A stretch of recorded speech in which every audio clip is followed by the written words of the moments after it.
আল্লাহর কসম খেয়ে বলছি, সর্বপ্রথম আজান হয় ইন্দোনেশিয়ার মাটিতে জোহরের আজান। যেমনি জোহরের আজান ইন্দোনেশিয়ার মাটিতে হলো, 2 ঘন্টা 2.5 ঘন্টা পরে বাংলাদেশের মাটিতে ওই আজান শুরু হবে। তার 8 ঘন্টা পরে ভারতবর্ষের মাটিতে ওই জোহরের আজান শুরু হবে। তার 8 ঘন্টা পরে পাকিস্তানের মাটিতে ওই জোহরের আজান শুরু হবে।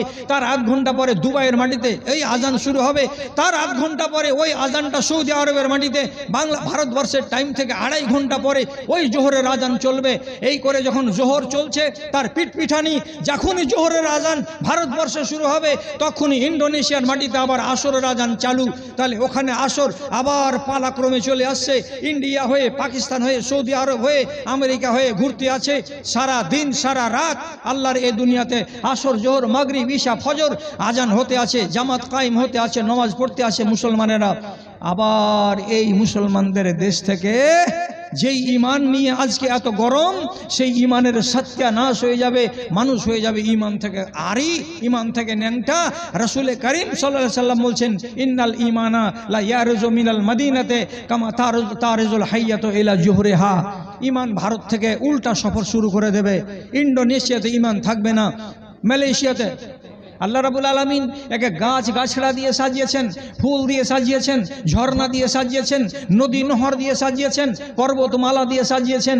আল্লাহ তাআলা পরিষ্কার বলে দিয়েছেন, ওয়া ইন্না লা জাইলুনা মা আলাইহা সাইদান জুরুজা। এই দুনিয়ার উল্টো সফর শুরু হবে। কি উল্টো সফর শুরু হবে? এখানে একটাও গাছগাছড়া থাকবে না, একটাও নদী নালা থাকবে না, ফুলের বাগান থাকবে না। এই পর্বতের উল্টো সফর শুরু হবে। কেমন করে শুরু হবে? ওয়া তাকুনুল জিবালু কাল আহিনিল মানফুস।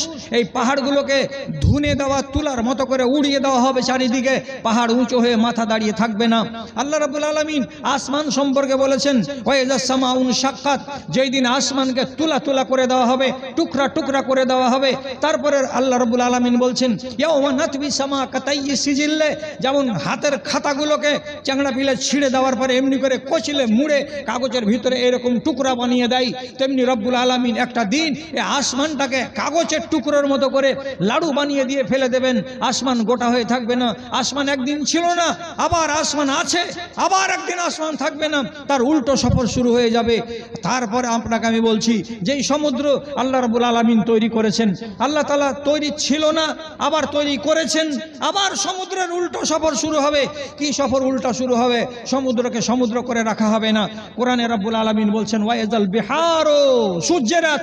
যেদিন সমুদ্রে আগুন লাগিয়ে দেওয়া হবে, সমস্ত পানি শুকিয়ে যাবে, একটা সমুদ্রে পানি থাকবে না।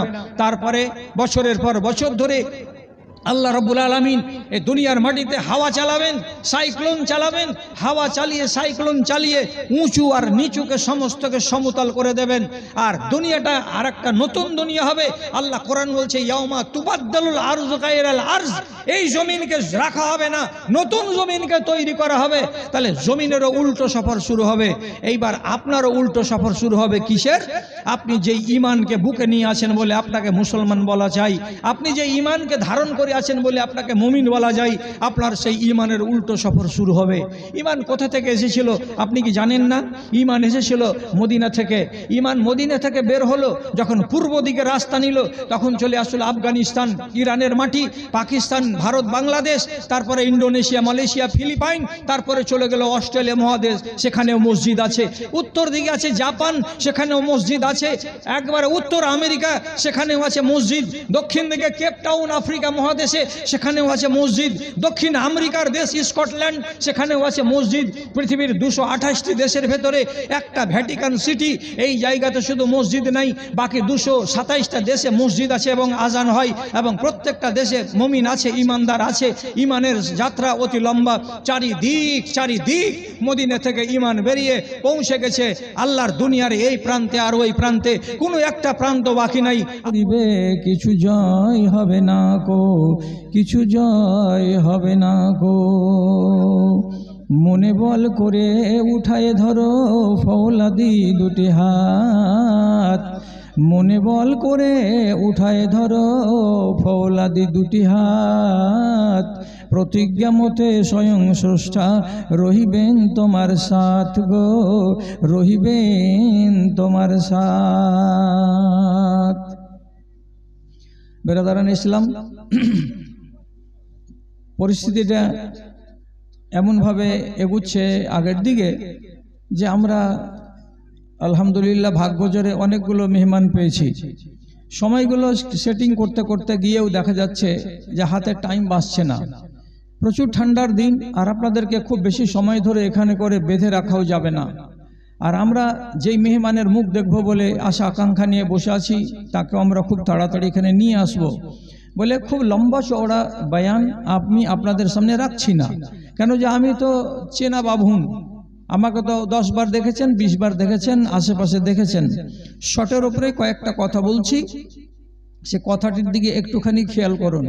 বিষয় যেটা মনে করে এসেছিলাম সেটাকে বদলে দিলাম। বদলে দেওয়ার পরে নতুন করে এই কথাটা বলছি যে কিয়ামত যখন কাছে আসবে তখন মানুষের চামড়া মোটা হয়ে যাবে। যদি ঝুট বলি, তিনি একজন শেখুল হাদিস বসে আছেন, চট করে যেন আমার দিকে ইশারা করে দেন, চুপ, ভুল কথা হচ্ছে এটা। সাথে সাথে উনি আমাকে টুকে দেবেন, একটা সেকেন্ড দেরি করবেন না। সত্য কথা বলছি, যখন কিয়ামত কাছে আসবে তখন মানুষের চামড়া মোটা হয়ে যাবে। কেমন মোটা হয়ে যাবে? এতটুকুনি চামড়াটা এতটা মোটা হবে এই তরজমা? না, ওই রকম মোটা হবে না।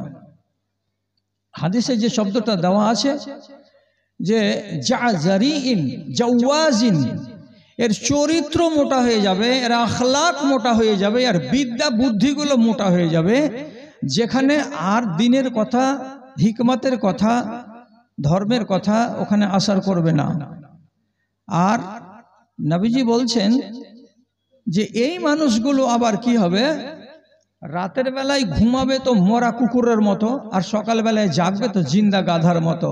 কিনা না ঠিক বলছি না বেঠিক বলছি?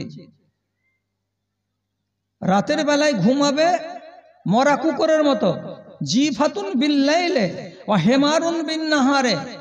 রাতের বেলায় ঘুমাবে তো মরা কুকুর, আর জাগবে তো জিন্দা গাধা। এর মতলবটা কি? আর চামড়া মোটার মানে কি? চামড়া মোটার মানেটা কি? আর একটা হাদিসে রাসূলুল্লাহ বলছেন, আপনি পরিষ্কার বুঝে নেবেন, ইন্নাল্লাহা ইয়াকবিজু শারীতাতাহু মিন আহলিল ঈমান ওয়া ইয়াবকা আজাজাতান। রব্বুল আলামিন শুধু ভাটল বলে নয়, উত্তর দিনাজপুর বলে নয়, সারা পৃথিবীর যেখানে যেখানে মুসলমান আছে প্রত্যেকটা মুসলমানের গ্রামের যেগুলো দিনদার লোক, ইমানদার লোক, নামাজি লোক, পরহেজগার লোক, যারা আল্লাহকে ভয় করে, এমন মানুষগুলো একটা দুটা তিনটা চারটা করে করে মরে সাফ হয়ে যাবে। আর যখন ওই গ্রামের ভেতরে এমন নেককার দিনদার আল্লাহওয়ালা লোক বেঁচে থাকবে না, থাকবে কারা? রাসূলুল্লাহ বলছেন ওয়ায়াবকা আজাজাতান, বেঁচে থাকবে কারা? তো যারা ওয়াধম তারা। বেঁচে থাকবে কারা? যারা পাতান তারা। বেঁচে থাকবে কারা? যারা অসভ্য বর্বর, যাদের ভেতরে দিন নাই, ধর্ম নাই, ঈমান নাই, সভ্যতা নাই, চেতনা নাই, তারা। এখন যদি আমার তর্জমা ভুল হয়, যেগুলো তর্জমা তুমি বানিয়ে নিলে, ওয়ায়াবকা আজাজাতান, এসব ধান পাতানগুলো বেঁচে বেঁচে থাকবে আর ওয়াধমগুলো বেঁচে থাকবে, তো এই তর্জমা আপনি যদি আমার ভুল করতে চান, তো রাসূলুল্লাহ ফের ওর ব্যাখ্যা করতে গিয়ে বলছেন লা ইয়ারিফুনা মা'রুফান ওয়া লা ইউনকিরুনা মুনকারা। যে সমাজের মানুষেরা কোনটা ন্যায় এটা বুঝবে না, কোনটা অন্যায় এটা বুঝবে না, কোনটা করলে লাভ এটা বুঝবে না, কোনটা করলে ক্ষতি এই জিনিসটা তাদের মগজে থাকবে না, তো ভালো বুঝতে চেষ্টা করবে না, আর মন্দ বুঝার তাদের ভেতরে বিবেক থাকবে না। অতএব ভালো আর মন্দ দুটাই গরু ছাগলের মতো করে যাবে। তখন জানতে হবে কি, যে এই বৈশিষ্ট্য যখন দেখা দিয়ে দেবে মানুষের সমাজের ভেতরে, তখন এটাই বুঝে নিতে হবে আল্লাহ রাব্বুল আলামিন যতগুলো কিয়ামতের লক্ষণ বলেছেন তার ভেতরে এটা গুরুত্বপূর্ণ একটা লক্ষণ। দুনিয়াটা শেষ হয়ে আসছে, দুনিয়া শেষ প্রান্তে এসে পৌঁছে গেছে। এবার বলুন, আপনি কি বুঝেন না? আপনার কি এটা জ্ঞান নেই? কি জ্ঞান? যে আমার চোখের সামনে একটা লোক আর একটা লোককে থাপড়াচ্ছে মেন বাজারে। কিসের জন্য থাপড়াচ্ছে? তুমি আমাকে বিনা চিনির চা চাইলাম, তো চিনির চা কেন দিলে? তাহলে এই অন্যায়ে যদি একটা মানুষ আর একটা মানুষকে থাপড়াই, আর আরো আপনারা 10-12টা লোক দাঁড়িয়ে দাঁড়িয়ে তামাশা দেখেন, তাহলে কি বুঝতে হবে? আপনাদের মাঝখানে একটা বিবেকবান মানুষ নাই, আপনাদের ভেতরে হক বুঝার মতো মানুষ নাই, আপনাদের মধ্যে নাহক কোনটা এই জিনিসটা বুঝার মতো মানুষ নেই, অথচ রাসূল করিম সাল্লাল্লাহু আলাইহি সাল্লাম যে কথাটা আমাদেরকে বলেছেন আল্লাহর কথা নকল করে, যে কোরআন মাজিদকে দিলাম আপনাকে, কেন দিলাম? লিতুখরিজান নাসা মিনাজ জুলুমাত ইলান নূর, আপনি এই কিতাবের দ্বারাই মানুষকে অন্ধকারের খাল থেকে, অতল গহ্বর থেকে টেনে বের করে নিয়ে আসবেন আলোর দিকে, এই জন্য আপনাকে কিতাবটা দিলাম। রাসূলুল্লাহ এই কোরআনে মাজিদের কথা বলে বলে সৌদি আরবের মাটিতে যারা নিজের কন্যা সন্তানকে পুঁতে দিত, একটা নয়, দুটা নয়, চারটা, পাঁচটা, সে মানুষগুলো এই অন্ধকার থেকে উঠে এলো আলোর দিকে। যেই মানুষগুলো নিজের বাপের তিনটা চারটা যদি স্ত্রী থেকেছে, তো বাপ মরে যাওয়ার পরে বাপের স্ত্রীকে আর ফেরত যেতে দেয়নি, বড় বেটা বিয়ে করে নিয়েছে যে এটা আমার বাড়িতে থাকবে, বাপ মরে গেছে, এখন তো এটা মা ফাঁকা। তো যারা বাপের মাকে বাপ মরার পরে বিয়ে করে নিয়েছে, এই সমস্ত বর্বরগুলোও তওবা করে নিল, নিয়ে বলল এইরকম অসভ্য কাজ আমরা করব না। তারা অন্ধকার থেকে উঠে চলে এলো। যারা নিজের বেটির বিয়ে দেওয়ার আগে 10 জন বেটা ছেলের কাছে নিজের মেয়েকে পাঠিয়ে দিত যে যাও এর সাথে মেলামেশা করো, আর কোনো একদিন একটা ছেলের সঙ্গে এই পেটের বাচ্চাটার চেহারা মিলে গেলে ওইটাকে জামাই বানিয়ে নিব, আর বাদ বাকি 9টা ছেলেকে ছেড়ে দেব, তোমাদের কোনো দাবি দাওয়া নাই।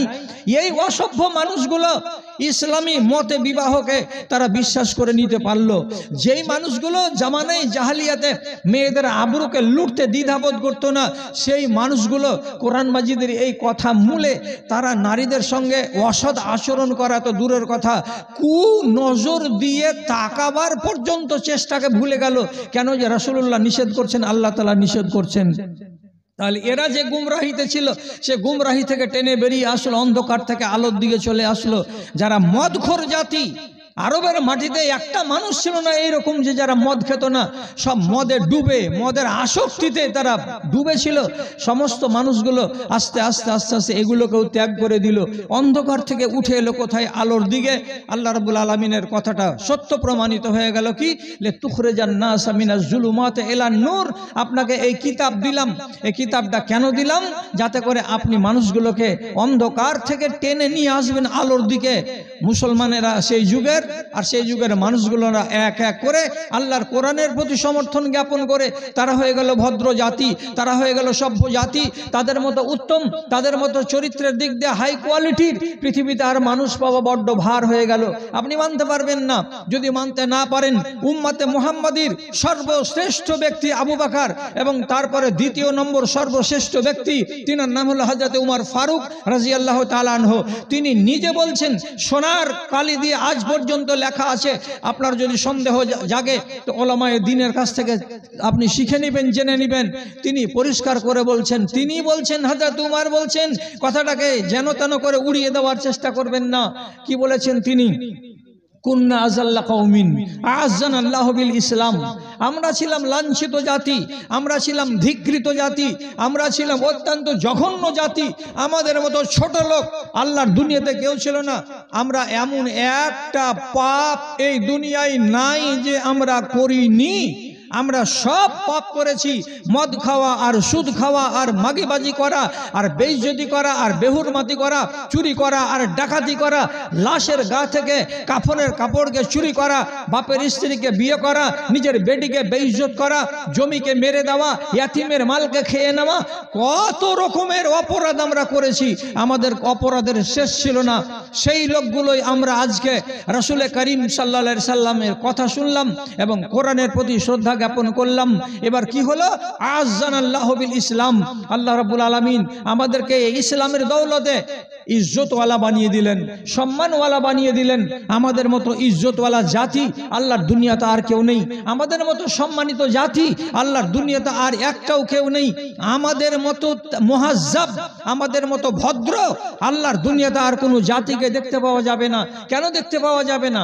আজ কোনো মুসলমান এ কথাটা কি মানবে? যার ভিতরে ঈমান আছে, সে নিজের মাকে আর নিজের বাপকে দিনের বেলায় ভুল হয়ে গেলে চড় থাপ্পড় মারবে। কোনো মুসলমান নিজের বাপ মাকে মারে না। আজকে এরকম পরিবেশ তৈরি হয়েছে যে মুসলমানেরা পরের বেটিকে দিন দুপুরে ডেকে নিয়ে এসে বাড়ির ভেতরে রেখে দেওয়ার পরে তার সঙ্গে বলাৎকার করে, ওপেন করে বেড়ায়। এ কথাটা কি আমাদের মধ্যে এসেছে? এখন পর্যন্ত আসেনি, তবে দরজা খুলেছে একটু করে। একটু করে দরজা খুলেছে কেন? আমাদের দেশের লোকেরা এখন ওপেন মদ খেতে শুরু করেছে। তার মানে আপনি আবার জাহিলিয়াতের যুগে ফিরে যাচ্ছেন, আবার আপনি ওই মূর্খতার যুগকে ডেকে আনছেন। আমাদের ভেতরে নতুন নতুন জাহিলিয়াত এসেছে, যেমন পণ না নিলে আমরা বিয়ে করি না, পণ দিয়ে বিয়ে করব তাহলে আমাদের বিয়ে হবে। তাহলে আপনি আস্তে আস্তে করে ফিরে চলে যাচ্ছেন কোন দিকে? জাহিলিয়াতের যুগে।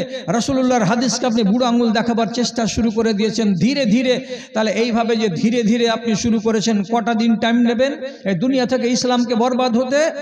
অবশ্যই অবশ্যই, এটা কথা ঝুঠা নয়, এটা কথা ঝুঠা নয়। রাসূলুল্লাহ বলছেন ওয়াতান্তাকুর রাইবাজাত, সমাজে যারা অধম, সমাজে যাদের কাছে শিক্ষা নেই, যাদের পেটে ইলম নেই, যাদের পেটে বিদ্যা নেই, যাদেরকে মানুষ চেনে না, শুধু তার কাছে কি আছে? ডনগিরি করার ক্ষমতাটা আছে, শুধু নিজের বাহুর বল আছে। এই রকম মানুষগুলো হয়ে যাবে কি সমাজের কর্ণধার, আর সেই কথা বলবে। আর কোন একজন শিক্ষিত লোক কথা বলতে গেলে তার কথার দাম দেওয়া হবে না। কোন একজন আলেমে দ্বীনকে একটা বিচারে, একটা সালিশে কোন মানুষ ডাকবে না। এখানে আলেমের দরকার নেই, আমরা আছি বিচারক, আমরাই বিচার করে দেব। এখনকার যদি তালাকের একটা মজলিস বসে, তালাকের মজলিসে যদি একটা আলেম না হয়, আপনার মতো বাংলা পড়ার লোক কি আপনি ফয়সালা করে দেবেন? একটা যদি খোলার মজলিস হয়, তাহলে খোলার মজলিসে মশলাটা কি আসবে? আপনি কি বিচার করে দিতে পারবেন? একটা বিবাহিত মেয়ে আর একটা ছেলের সঙ্গে পালিয়ে গেছে, 15 দিন পরে আবার আগেকার স্বামীর কাছে ফিরে চলে এসেছে, আপনারা বসেছেন বিচার করতে, আলেমকে ডাকবেন না যে আমরা বিচারক, 10 গাঁ মিলে বিচার করে বেড়াই। আপনি বিচার করতে বসে গেছেন, আপনি বিচারের কি করতে পারবেন? আপনার কাছে শরীয়তের কোন জ্ঞানটা আছে? আপনি কি সঠিক ফয়সালা করে দিতে পারবেন? তবুও আমাদের দেশে এটাই নিয়ম চলেছে। এটা কিসের লক্ষণ? এটা হচ্ছে কিয়ামতের লক্ষণ। কেন যে নবীজি বলেই দিয়েছেন ওয়াতান্তাকুর রাইবাজাত, যারা মাথা মোটা তারাই কথা বলবে, আর যারা আহলে ইলম তারা দূরে বসে বসে এইরকম করবে, এইরকম করবে, ডরে ভয়ে কোনো কথা বলতে পারবে না। আর পরিস্থিতিটা কি দাঁড়াবে? মানুষের কাছে দিন ধর্মটা হয়ে যাবে খেলনা। দিন ধর্ম সম্পর্কে তাদের ভেতরে কোনো চেতনা থাকবে না, তাদের ভেতরে কোনো মায়া থাকবে না, তাদের ভেতরে কোনো মহাব্বত থাকবে না। এবং এই কথাটা ইমাম মালিক রাহমাতুল্লাহ আলাই তার নামী গ্রন্থ কিতাবুজ জুহদের ভেতরে লিখে রেখেছেন। হযরতে তাবেঈ আবুল আলিয়া রাহিমাহুল্লাহ তিনি এটাকে বর্ণনা করেছেন, ইয়াতি আলা নাসে জামানুন তাখরুবু কুলুবুন নাস মিন হালাওয়াতিল ঈমান মিন হালাওয়াতিল কোরআন। একটা সময় চলে আসছে, সেই যুগের মানুষের অন্তরে কোরআনের ভালোবাসা থাকবে না, সেই যুগের মানুষের অন্তরে নবীজির মোহাব্বত থাকবে না, সেই যুগের মানুষের ভেতরে আল্লাহর প্রীতি কোনটা জিনিস আর আল্লাহর হুকুম কোনটা জিনিস এই বলে মানুষের অন্তরের ভেতরে শ্রদ্ধা থাকবে না। এরা মানবে না আল্লাহর কানুনকে, এরা মানবে না আল্লাহ রসুলের কানুনকে, এরা নিজেদের কানুনকে বলবৎ করার চেষ্টা করবে। তাহলে কথাটা কতখানি সত্য আর কথাটা কতখানি মিথ্যা আপনারা যুগের দিকে তাকান, আপনারা মানুষের দিকে তাকান, তাহলে আপনি বুঝতে পারবেন। দাদারা আমার, কথাগুলো মিথ্যা নয়, একেবারে বরহক কথা আপনাকে বলছি, আর এগুলো স্বচক্ষে আপনি দেখতে পাবেন। হযরতে হুযায়ফা রাদিয়াল্লাহু তাআলা আনহু নিজে বলেছেন, আমি নবী করিম সাল্লাল্লাহু আলাইহি সাল্লামের মজলিসে বসতে গেলে সাহাবায়ে কেরাম সব সময় ভালো ভালো কথা সম্বন্ধে জিজ্ঞেস করতেন। ভালো ভালো কথার মানে কি? এটা আমল করলে কতটি নেকি হবে, এটা আমল করতে গেলে কি লাভ হবে, আল্লাহকে রাজি করতে গেলে কি করা দরকার, আল্লাহকে সন্তুষ্ট করতে গেলে আমি কি করে জিন্দেগিটা কাটাবো, এরকম ভালো ভালো ভালো ভালো প্রশ্নগুলো উনারা করতেন। কিন্তু আমার যখন মনে জাগতো যে আমি রাসূলুল্লাহর কাছে কোনো একটা প্রশ্ন করব, তা আমি প্রশ্ন করতাম সব সময় মন্দ জিনিস সম্পর্কে। কথাটা ভাববেন, কথাটা ভাববেন। আপনি ফজিলত সম্পর্কে প্রশ্ন করছেন নবীজিকে, এটা করলে কি হবে আর এটা করলে কি হবে আর এটা করলে কি হবে। আর হযরতে আবু হুযায়ফা রাদিয়াল্লাহু তাআলা আনহু বলছেন, আমি যখনই প্রশ্ন করতাম নবীজিকে তখন আমি প্রশ্ন করতাম মন্দ জিনিস সম্পর্কে। মন্দ মানে এটা কি? রাসূল, আমরা যদি মদখোরিতে মেতে যাই তাহলে আমাদের উপরে কি ভয়াবহ পরিণাম আসতে পারে, একটু বলবেন তো। তো এই মন্দ কি আসবে আমাদের উপরে? আমরা যদি রাসূলুল্লাহর আমরা যদি কোরআনের আইনকে উল্লঙ্ঘন করে চলি তাহলে আমাদের উপরে কি আযাব আসতে পারে, একটু বলুন তো। আমি সব সময় ভয়কে ভয়কে ভয়কে আলোচনা করতাম। আর এই ভয়ের কথা কেন আলোচনা করতাম? যাতে করে আমি এই পাপের কাজটা না করি, আমরা না করি, আর আমাদের উপরে আল্লাহর আযাবটা নেমে আসে। এই ভয়ে আমি সব সময় ভয়ের কথাগুলো রাসূলুল্লাহকে জিজ্ঞেস করতাম, আর সাহাবায়ে কেরাম ভালো ভালো মিষ্টি মিষ্টি কথাগুলোকে জিজ্ঞেস করতেন। বাস্তব চরিত্রটা তাই। আপনি কোরআন পড়ছেন, শুনছেন, হাদিস শুনছেন, শোনার পরে আমলের বেলা আমি কত দূরে পড়ে আছি। আল্লাহর কসম, মুসলমানদের সমাজে যতগুলো ওয়াজ করা হয় পৃথিবীর কোনো জাতিকে, কোনো মাযহাবে, কোনো ধর্মে এতগুলো ওয়াজ করা হয় না। ওপেন কথা বলছি, খুব জোর দিয়ে কথা বলছি, খুব চ্যালেঞ্জ করে কথা বলছি। মুসলমানকে যত ধর্ম সম্বন্ধে জ্ঞান দেওয়া হয় পৃথিবীর কোনো জাতিকে এত ধর্ম সম্বন্ধে জ্ঞান দেওয়া হয় না। আপনি জানেন বৌদ্ধদেরকে ধর্ম সম্বন্ধে এইরকম করে জ্ঞান দেওয়ার জন্য ওদের ভিক্ষুকেরা দিন আর রাত লেগে থাকে না। হিন্দু ভাইদেরকে জ্ঞান দেওয়ার জন্য ওদের ভিতরে পণ্ডিতগুলো আমাদের মতো কি হাজার হাজারটা আছে যে রাত আর দিন তারা এত বড় বড় জালসা করে আর তাদেরকে জ্ঞান দেয়, তুমি এই করো, তুমি এই করো না, তুমি ওই করো, তুমি ওই করিও না। এগুলো জ্ঞান দেওয়ার তাদের কাছে লোক নেই। অল্প সংখ্যক লোক আছে যারা সাধু সন্ন্যাসী, তারা মাঝে মাঝে চ্যানেলগুলোতে ওয়াজ শোনায়, চ্যানেলগুলোতে মানুষকে সবক দেয়। এটা কয়েকটা মাত্র হাতে গোনা এই কাজগুলো দেখি, কিন্তু এইগুলোর তুলনায় মুসলমানদের ওয়াজের সংখ্যা কতটি আপনি বলতে পারবেন? আপনি যদি ওইখান থেকে আপনি গোনেন নাগর ব্রিজের কাছ থেকে, তাহলে নাগর ব্রিজের কাছ থেকে দেখবেন আপনি মাদ্রাসায় একটা জালসা, উত্তরপাড়ার হিফজুল কোরআনের আরেকটা জালসা, পাঁচ ভাইয়াতে একটা জালসা, তারপরে হালালপুরে আরেকটা জালসা, তারপরে খাড়িগোপালপুরে আরেকটা জালসা, তারপরে পারশেকার গ্রাম গোবিন্দপুরে আরেকটা জালসা, তারপরে আপনাদের পশ্চিম টালাতে আরেকটা জালসা, তারপরে আপনাদের এখানে একটা জালসা, তারপরে উত্তরপাড়ার বানাতে আরেকটা জালসা। তাহলে আপনাদের এই টোলাটাতে দেখা গেল সিজনে 25টা জালসা। এতটুকু জালসাতে আলেমেরা কি বলে? চুরি করো বলে। আলেমেরা বলে সুদ খাও, এটা করো, এটা কথা বলে। আলেমেরা কি বলে যে তুমি মদ খাও, এ কথাটা ওয়াজে শুনাই। আলেমেরা কি বলে যে বাবা মাকে জুত্তা মারো, এ কথাটা কি বলে বেড়াই?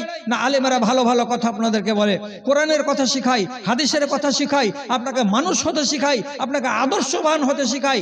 এতগুলো শিখানোর পরে আপনাকে যখন শিখানো যায় না, তখন আপনার জন্য আল্লাহ রাব্বুল আলামিন তার আগেই ব্যবস্থা করেছেন। এ মানুষগুলোকে ঈমানের উপরে অটল রাখতে হলে তাদেরকে আরো জ্ঞান দিতে হবে। কি দিয়ে জ্ঞান দেওয়া যাবে? জুমার মসজিদে সারাটা বছরে কতটি জুমার খুতবা শুনেন? আপনার গণনা আছে? বছরে কতটি জুমা হয়? 52টি জুমার খুতবা হয়। এক একটি জুমার খুতবা কয় ঘন্টা হয়? আধা ঘন্টা করে হয়। তাহলে এক জুমার খুতবা আধা ঘন্টা যদি হয়, 52টা জুমা পড়েছেন, 26 ঘন্টা আপনাকে ওয়াজ করা হয়েছে। তারপরেও 26 ঘন্টা ওয়াজ শুনেছেন, শোনার পরে কয়টা আমার বাপতুলো লোকেরা তামুক খাওয়া ছেড়েছে? কয়টা আমার যুবক ভাইয়েরা খৈনি খাওয়া ছেড়েছে? কয়টা আমার সমাজের ব্রাদারেরা, নতুন যুবকেরা, নতুন নসলেরা এরা তিরঙ্গার গুটখা থেকে মুখ ফিরিয়েছে? কয়টা ছেলে রাজি আছে যে আমি বিনা পণে বিয়ে করব? কয়টা মানুষ নামাজ আদায় করে? কয়টা মানুষ আজকে জাড়ের দিনে ফজরের বেলায় প্রথম সাফে দাঁড়িয়ে আল্লাহর সামনে আরাধনা করতে খাড়া হয়? কটা পাবেন গুনে গুনে? আপনি দেখুন তো, ধর্মের সত্যানাশ করে রেখে দিয়েছেন কি দেন নাই? ধর্মের সত্যানাশ করে রেখেছি। আল্লাহর কসম খেয়ে বলছি, মুর্শিদাবাদের এমন একটা মাদ্রাসার জালসা হলো আজকে মোটামুটি 20 থেকে 22 দিন আগে। তাতে কড়া ভাষায় তারা লিখেছিল, কোনো দোকান বসতে দেওয়া হবে না। মাদ্রাসার সদর সাহেব বিকাল বেলাতে একটু হেঁটে বেড়ালেন আর বললেন, ভাই বসবেন না, ভাই বসবেন না, যারা লুকোচুরি করছেন দোকানপাট বসাবার জন্য আপনারা বসবেন না। ওরা সাবধান হয়ে ওখান থেকে চলে গেল। এবার মাগরিবের পরে ময়দানটা এত বড় ডেকোরেশন করা, যে ডেকোরেশনের পিছনে 60,000 টাকা ফি আর 20 থেকে 25,000 টাকা হলো মাইকের চার্জ। এতটি টাকা দিয়ে প্যান্ডেল সাজানো আছে। মাগরিবের পর থেকে দেখছি খ্যান খ্যান করছে মাঠ, একটা লোক নেই। এসার টাইম হয়ে গেল, একটা লোক নাই। গ্রামের লোক থেকে মাইকিং করে বলা হচ্ছে, আপনারা আসুন, আপনারা আসুন, আপনারা আসুন, আমাদের বক্তারা সব তৈয়ার আছেন ওয়াজ করার জন্য, আপনারা আসুন। রাত্রি 8:30 হয়ে যাচ্ছে, একটাও লোক নেই। শেষে গ্রামের যারা মাতব্বর, যাদের গায়ের চামড়া মোটা, তারা এসে মাওলানাকে দিল ধোলাই। নাম বলবো না আমি, যদি ঝুঠা কথা বলি তাহলে আপনাকে জায়গার নাম পার্সোনালি বলে দেব, দেখে আসবেন যে মাওলানা চাকরি ছেড়ে চলে এসেছেন না আসেন না, আমি মিথ্যা বললাম নাকি। উনাকে দিল রাতের বেলায় ধোলাই। শালা তোকে কে পণ্ডিতি দিল যে তুই দোকান বসতে দিবি না? হ্যাঁ, আমাদের মেয়েরা ওখানে হুড়াহুড়ি করবে, আমাদের ছেলেরা হুড়াহুড়ি করবে, খুব মজা লাগবে। এটাই হলো আমাদের উৎসব, এটাই হলো ধর্ম। আমরা এইভাবেই করব। আপনি করবেন এইভাবে। 1000বার আপনাকে বলা হয়েছে এইভাবে বেটি ছেলেকে নিয়ে বরযাত্রী যাবেন না। আপনার বেটার বিয়েতে যদি 25টা যুবতী নারী বরযাত্রী না যায়, তখন আপনি বলবেন দুনিয়ার লোকের বেলা গেল আর আমার বেটার বেলাতে মুলবিরা কানুন ঝাড়তে শুরু করলো। মানিস না এগুলো কথা, যা যেমন করে যাওয়ার আছে তেমন করে চল। আপনি রাসূলুল্লাহর হাদিসকে মানতে রাজি নন, তাহলে কোন জায়গাতে আপনি বাস করছেন? কোথায় আপনি আছেন আর কোথায় আমি আছি? 52টা জুমার খুতবা শোনানোর পর আপনাকে যদি আমি সোজা পথে টেনে আনতে না পারি, তাহলে আল্লাহ রাব্বুল আলামিনের নবীকে যে আল্লাহ তাআলা বললেন আপনি জুলুমাত থেকে, অন্ধকার থেকে টেনে নিয়ে আসবেন এদেরকে, আপনি আলোর দিকে নিয়ে আসবেন। ওদের চাইতে কি আপনারা নোংরা? ওদের থেকেও কি আপনারা নোংরা? যে লোকগুলো আরবের জাহিলিয়াতের যুগে ঈমান আনেনি, তাদের চাইতে কি আপনাদের ভেতরটা ঘেন্ন? হ্যাঁ, আপনারা আমাকে ভুল ধরবেন না, আপনারা আমার কথাগুলোকে উল্টোভাবে নেবেন না। কাইস বিন সাবেতের মতো লোক নিজের 5টা বেটিকে জীবন্ত কবরে পুঁতে দিয়েছে। আমার নানাজি কথা বলুক যে কথা সত্য না মিথ্যা, একদম সহি হাদিস। রাসূলুল্লাহর কাছে এসে ঈমান আনছে কে? 5টা লোকের মার্ডার করে দেওয়ার আসামি, তার দিলটা মুলাইম হয়ে গেল মোমের মতো। আপনাকে সত্য কথা বলছি, মালিক বিন রাফে বিন আমর, উনি ঈমান আনছেন। তো ঈমান আনার আগে উনি নিজে 12 থেকে 14টা লোকের রাস্তাকে আলগে তাদের উটকে ছিনতাই করে নিয়েছেন, মালকে কেড়ে নিয়েছেন। নেওয়ার পরে লাট সাহেব হয়ে গেছেন, ধনী হয়ে গেছেন।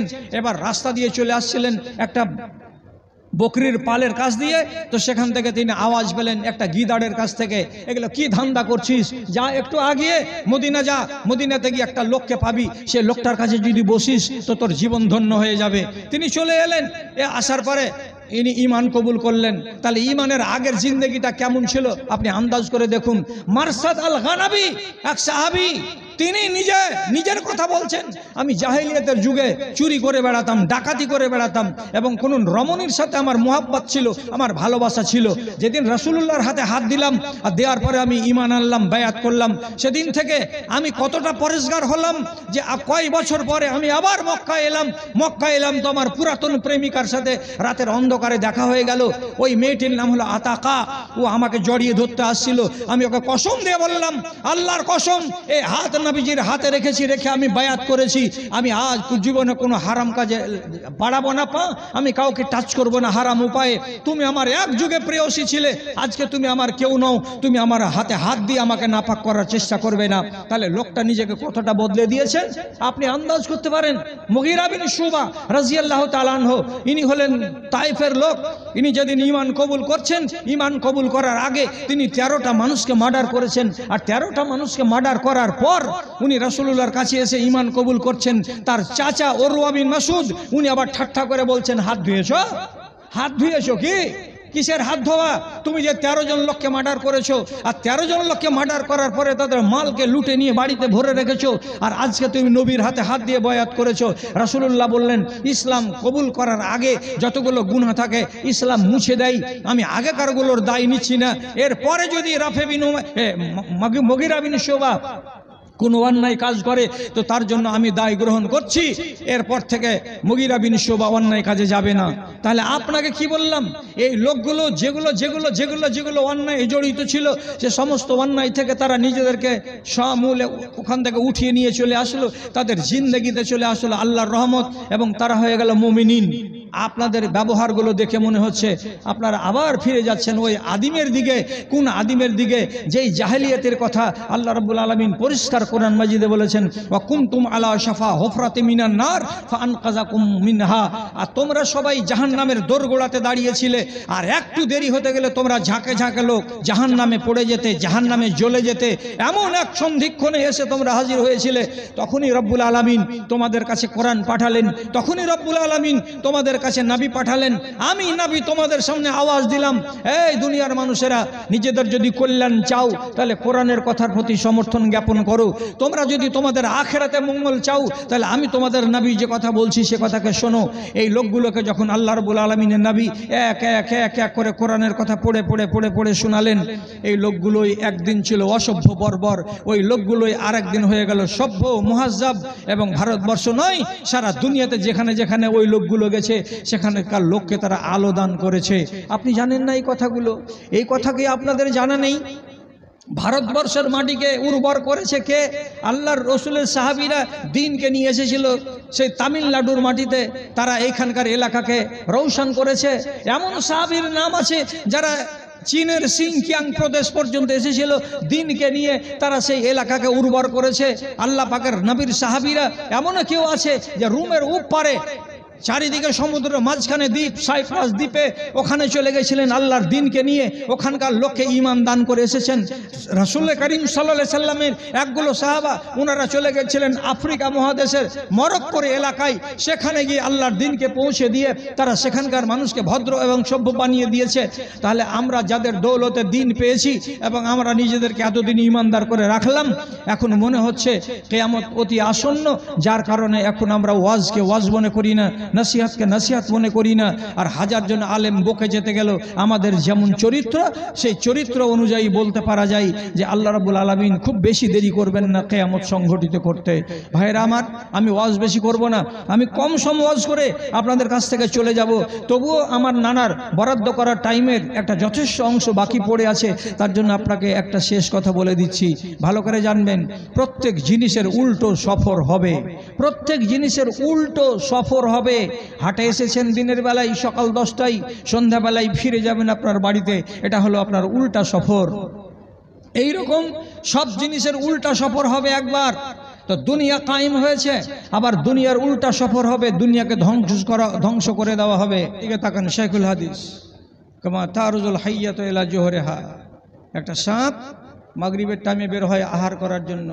এখান থেকে বের হলো, এখান দিয়ে দেওয়ালের ওই দিক দিয়ে, ওই দিক দিয়ে, ওই দিক দিয়ে, ওই দিক দিয়ে সারাটা এলাকাকে খুঁজে খুঁজে খুঁজে খুঁজে যা মিলল। যখন দেখে পূর্ব দিকে সূর্য উঠতে যাচ্ছে, দিন হয়ে যাবে, আমাকে দেখতে পেলে গৃহস্থের বেটা ঠাঠাবে, অতএব ডরে খালে যেমন ঢুকে যাই। সারা রাত চক্কর কাটার পরে আবার ফিরলো কোথায়? তো খালের ভেতরে, যে খাল থেকে বেরিয়েছিল। নবী করিম সাল্লাল্লাহু আলাইহি সাল্লাম বলছেন, ঈমান বেরিয়েছিল কোথা থেকে? তো সৌদি আরবের মদিনার ভূমি থেকে। ঈমান যাত্রা শেষ করে দিবে, দেওয়ার পরে কি বলবে? উল্টো সফর শুরু হবে আমার। উল্টো সফর মানে কি? এসেছিলাম এক এক এক এক করে এত দূর পর্যন্ত, আবার এখান থেকে ব্যাক চলে যাব কোথায়? তো মদিনার মাটিতে।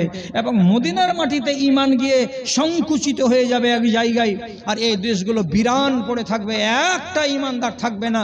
এবং আল্লাহর কসম খেয়ে বলছি, এমন একটা সময় আসবে, সেই সময় একটা লোক যদি হঠাৎ করে বলে বসে লা ইলাহা ইল্লাল্লাহ, তো 10 জন লোক তার পাশে বলবে, আমার দাদুকে এই কথা বলতে শুনেছি।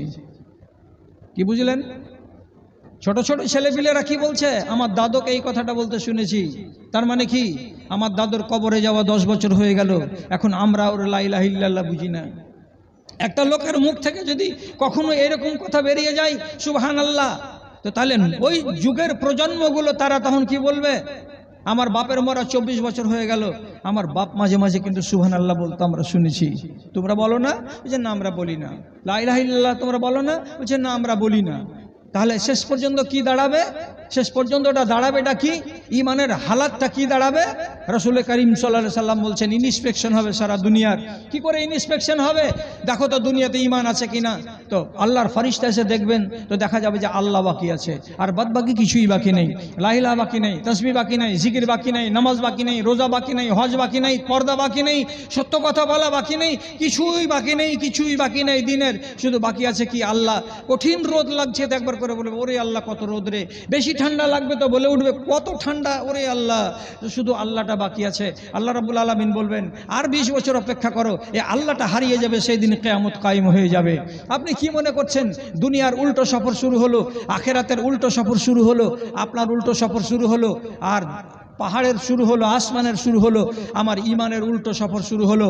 ঈমানের উল্টো সফরকে আপনি আটকাতে পারবেন না, আটকাবে না। যতই আমাদের মতো মৌলবিগুলো ওয়াজ করুক, আর যত দামি দামি মৌলবি আপনি বাহির থেকে নিয়ে আসুন, আমাদের চামড়া হয়ে গেছে গন্ডারের চামড়ার মতো, শুধু শুনবো শুনবো শুনবো। আর শোনার পরে আমি যে বাড়ি গিয়ে নিজেকে শুধরাবো, এমন মানুষ নেই দুনিয়াতে। এই জন্য কবি আক্ষেপ করে বলেছিলেন, বলবো কারে, বলবো কারে, শুনবে কে রে, আছে কাহার জিন্দা প্রাণ। মানুষগুলো মরে গেছে, খাড়ো আছে দুটি কান। কান মরেনি, কানটা জিন্দা হয়ে আছে, আর বাদ বাকি সারা দেহটা মরে ভূত হয়ে আছে। কাকে বলবো? কে ওয়াজ শুনবে? কার জন্য বলতে যাব? এই কথা আজকের মতো আপনার কাছে শেষ করছি। কণ্ঠ আমার ক্ষীণ হয়ে এলো, কণ্ঠ আমার ক্ষীণ হয়ে এলো, অবশ হইল পা, শত হাঁক দিলে অচেতন জাতি কেউ চেতন হইল না। ধর্মের গলে চলিতেছে ছুরি, মুমিন কাঁদিছে দুঃখে, কোরআন হাদিস কাফনে মুড়িয়া কমিন হাসিছে সুখে রে, কমিন হাসিছে সুখে। দানবের রূপ ধরেছে মানব, কোনো লজ্জা হইল না, শত হাঁক দিলেও অচেতন জাতি কেউ চেতন হইল না রে, কেউ চেতন হইল না।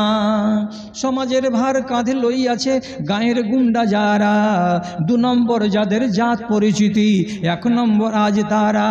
কোরআন হাদিস সব বশে করিয়াছে, কোরআন হাদিস সব বশে করিয়াছে, খোঁজ কাজের লইল না, শত হাঁক দিলেও অচেতন জাতি কেউ চেতন হইল না রে, কেউ চেতন হইল না। শুনবেন, আরো হাই ভোল্টেজের ওয়াজ হবে। मोहतरम सामीन और पर्दा नशीन माओ और बहनों, मैं आप तमाम लोगों से गुजारिश करूंगा कि बड़ी दूर दराज की सफ़र तय करके हमारे बीच फजीलत शेख जनाब मौलाना डॉक्टर सैयद मेराज रब्बानी, जो सऊदी अरब के अंदर भी अपनी दीनी खिदमत अंजाम दे चुके हैं, वो हिंदुस्तान हो या बैरूनी मुल्क हो या दूसरे ममालिक हो, हर जगह अपनी तकरीर से, अपनी खिताबत से लोगों का दिल जीता है। हमें उनको भी सुनना है, लिहाजा थोड़ी दिलजमी के साथ आप लोग बैठें। खास तौर पर हमारी माओ और बहनों से गुजारिश करूंगा कि आप लोग ना जाएं, अभी शेख मोहतरम कुछ ही देर में आपके बीच तशरीफ लाएंगे, और जिनको खाना खाने की जरूरत है अभी भी वो जाएं और जाकर के स्कूल के पास खाना खा लें। এই দিনী মাদ্রাসা আপনাদের মাথার উপরে যেমন বড় ফ্লাড লাইট থাকে, এলাকাকে আলো দেয়, তেমনি আপনাদেরকে আলো দিচ্ছে। আপনাদের মেয়েগুলো, আপনাদের বাল বাচ্চাগুলো শিখছে, শিখার পরে দিনী তালিম রাস্তা পায়, রাস্তা হয়ে মানুষের কাছে দিনের খেদমতগুলো আঞ্জাম দিবে বা দিচ্ছে। এই মাদ্রাসাকে জিন্দা রাখতে